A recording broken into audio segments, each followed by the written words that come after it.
Welcome dear learners, welcome in the last week of our course on academic writing. This week we will be discussing OER, and in this very first module we will be discussing uses of OERs. After completing this module, you will be familiar with the reasons of developing open educational resources or reasons of using open educational resources. You will be familiar with the Indian OER basket and using the OER in your learning and research. As far as the lesson plan is concerned, we will be moving with the headings like who is involved, who uses it, what to develop as OER, why to share, why institutes, teachers be involved, OER in India, and using and searching OER in various OER platforms. So let us see very firstly who is involved actually in the OER development, the major players. As far as the international agencies are concerned, OECD, CUL, what is CUL? Commonwealth of Learning, UNESCO, WHO. These are the international agencies, major international agencies. Among the national agencies and universities and OER platforms, MIT in US, National OER Repository in India, Commonwealth Educational Media Center for Asia, SAMCA, that is a sister concern, that comes under the Commonwealth of Learning. Then the MHRD, Government of India. Among the online platforms, independent platforms, YouTube, Wikipedia, OER Commons, Creative Commons, Moodle, etc. There are so many platforms. Now, who uses OER? Students within the institutions, students external to the institutions, self-learners, teachers, professors, and academicians and researchers.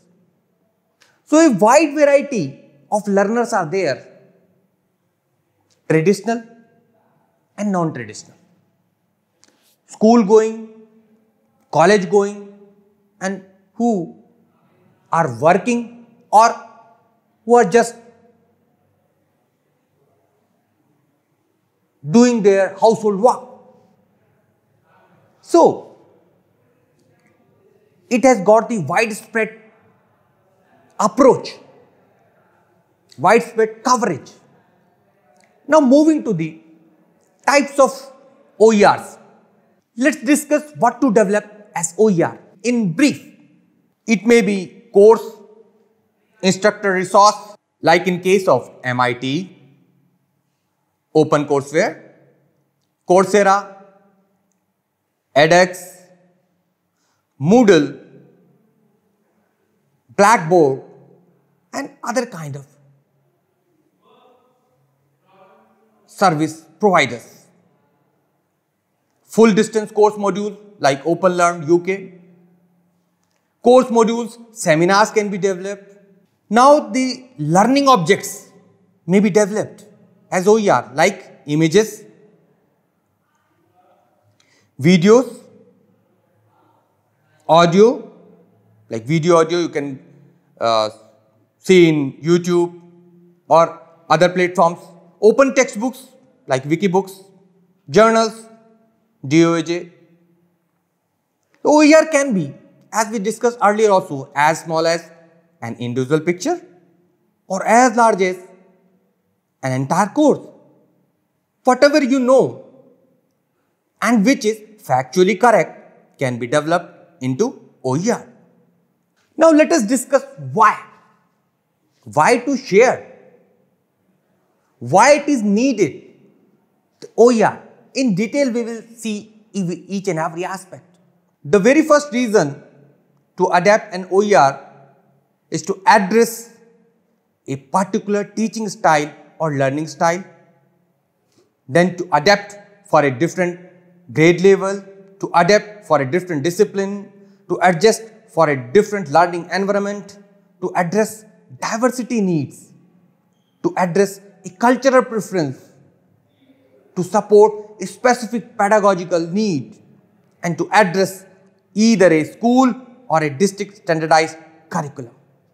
So for these reasons, we need to adapt the OERs. We want to communicate effectively.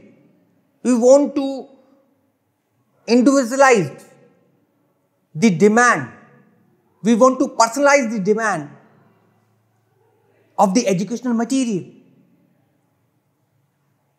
Various educational portals are very popular nowadays. Topper Learning, Byju's, these are the huge success story. These platforms are personalizing the education with respect to the learner. Let's see some major drivers of OER. Technological and economic drivers. Increased broadband availability is the very important factor. Now the hard drives have the very high capacity and processing speed is available with lower cost. Rise of technologies to create, distribute and share content is there. There are the provisions of simpler software tools for creating, editing and remixing. They are quite freely available. You can observe the decreased cost and increased quality of consumer technology devices for audio, photo and video. So the technology has made it easier and cost effective to develop OER. Now the next driver is social drivers. OERs are needed to expand access to learning for everyone, for traditional and non-traditional students. To promote lifelong learning for both the individual and the government, we need the OERs. The OERs are needed for these reasons. And to bridge the gap between the non-formal, informal and formal learning. In OER development, teachers, researchers and institutions should be involved. Why? Let's see why teachers and researchers should be involved. Number one factor, to get the altruistic motivation of sharing for personal non-monetary gain like publicity, reputation within the open community. For free sharing, because free sharing can be good for economic or commercial reasons.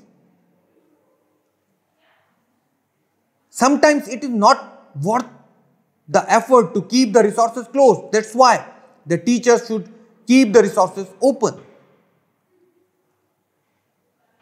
And with the OERs, there is the possibility of increased opportunities for collaborations and academic alliances.